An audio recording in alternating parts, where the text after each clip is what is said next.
you got to get your email in the box, right? And there are a lot of stuff that can kind of keep you from getting there. Whenever you can, it might seem a little tacky. How many of you all feel a little sheepish about asking people to whitelist you? Well, don't, right? And I'll tell you, I have not done enough of that myself, but you shouldn't. Once again, if people are not uncomfortable with that, if you ask them, and it might feel a little tacky, but you have to ask. Otherwise, you just will end up being in a promotions tab when you don't have to be. So again, if you don't ask, it will not be on people's minds to do that. In general, people want to get your email. Yeah, they'll make sure they get it in their box, but it's not a bad thing for you to ask to do that. Of course, what we got to do is we got to establish trust. Right, we've got to get people looking forward to what we have. That really is the holy grail of email marketing. When you have someone that is really looking forward to what you have, and so we've got to make sure that yes, we need to promote in those emails. Frankly, I think you should be doing some kind of promotion every day. But regardless of that, there should be something in your email for your client every day. Every day there should be something in there for them. Right, every day. And what happens is the more people open up those emails, the less that you're going to end up, at least for that box. Let's say it's for Yahoo or Gmail. You're going to see a higher percentage of your emails making it into delivery when you can get people to open them. So really part of the key is going to be over time, right, getting people to open the email. So if right now you have, let's say you've got 200 people, you need to try to get as many of those people as you can to open your emails, right? You want to be in the habit of doing what is necessary. Now, I've heard some tricks. I think there's a book by Ryan Levesque. It's called Ask. How many of you all read that book? How many of you all have read the book Ask? If you've read the book Ask by Ryan Levesque, put the number 4 in the question box. He has a number of subject lines that you can use that when you're not getting people to open your email, and what you want to do is you want to kind of warm them up again, you can use some of the tools that he has in that book where I think one is, do you hate me, or something like that. It's kind of funny, but what it does is it kind of gets people kind of thinking about, opening your email. So again, you and I, we've got to get people to kind of get them open. And if you've had, let's say, an email marketing list and you have not been emailing, then you're probably going to have to get that book Ask. And you're probably going to have to do some of the stuff he's talking about in there just to kind of get them. It's called a re-engagement campaign, right? It's called a re-engagement. So you're going to have to kind of get a re-engagement campaign going to get people opening your emails again. Right now, I say get a place. You're going to be more likely to get inbox if you're sending people to your domain than if you direct link to an affiliate offer. Now, again, I know that there's nothing wrong direct linking to an affiliate offer. I've heard, and I talked about this last week, there is evidence that Gmail can scan beneath your link cloaker and put you in promotions tab, or worse, put you in spam. So don't think that just because you have this, this link cloaker and affiliate link and all this other stuff, that these machine learning tools cannot see beneath it. They can, right? What I would do if you have time, you're not going to always have time to do this, especially if you're doing an affiliate promotion, do a brief video on your own page, bring people to your page. So just get people in the habit of coming to your page and your domain.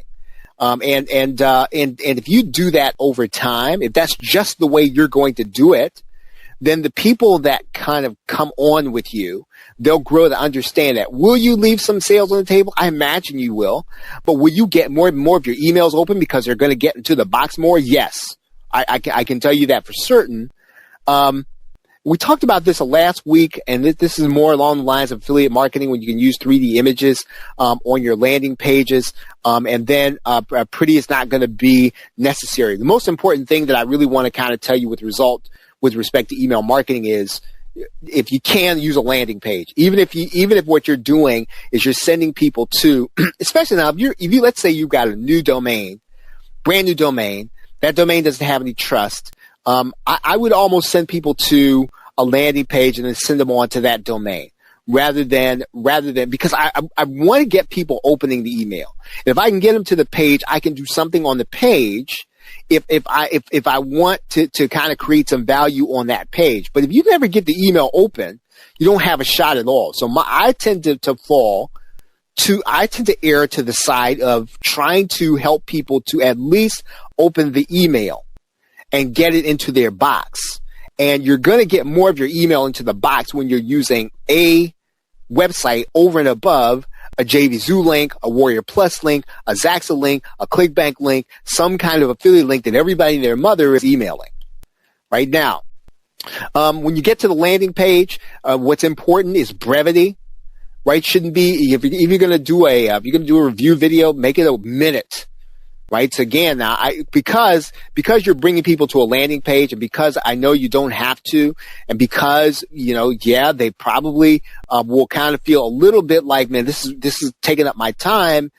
Don't be long. Right? So don't put a lot of stuff on there. Be brief, be fast, and get them moving on to the page where you really want them to. Okay, so you got to get people to open the emails. So really, this really does come back down to your subject lines do have to be, they've got to be good, but at some point, what you're trying to do over time is develop trust. There's going to be something of value that if I don't open your email, I'm going to miss something. Right, there needs to be either that kind of fear of loss, or at least the expectation that if they open your email, they're going to get something because they got something the other day or they got something yesterday. Right, so something of value for them has to be in there. Try using a regular time every day. Right, I mean, that's hard to do. I'll tell you, I'm the first one to tell you that. It's hard to do. If you want to try to be at 9 a.m. every day because some of the promotions go at 9 a.m., try to do that. Try to do a regular promotion every month and then do some links that are recognizable. Now, again, subject lines are good, right? But you got to test those subject lines before you send them, because if it's a great subject line, it can often send you to promotions, right? Anything that you think is really catchy, and boy, that'll really get them. More than likely, you could be using some words that, again, a machine will look at it, and machine will say, you know what? I've seen 10,000 other emails like that. I've seen 10,000 subject lines like that. That's a promotion. I'm putting that person in promotion tab. Does that make sense to you? Now I'm giving Gmail a personality, but I think you understand what I mean. So if you get what I'm saying, put the number 5 in the question box. If you get what I'm saying. Okay, so again, you're gonna put that subject line in there, and you think it's awesome. What I'm gonna tell you is be careful and test out that subject line by sending it to Gmail first, send it to Yahoo first, see where it goes. If it goes to spam and it goes to promotions, then it doesn't matter how cool it is. A lot of people aren't going to see it. Brian says, should the subject line be just 1 or 2 words? You got to test it, Brian. Because I honestly think, and I don't want to make too big a deal of, machine learning, but I do know that it almost, I think it's beginning to understand, people sending the email. I'm beginning to believe that. And so you could send an email that I can't send, and I could send an email maybe you can't send. So I don't think that it is a case where 1 or 2 words will always work. You have to test every email that you're going to send out. You got to be able to see how they hit that box and how it treats it. That is what I think. Always talk about what's coming up, and what's coming up next in your emails. The goal of your daily newsletter is to get to the point where if somebody doesn't hear from you, that they miss hearing from you. Right? Now that's a hard thing to do. I know that, but that should be a goal of ours.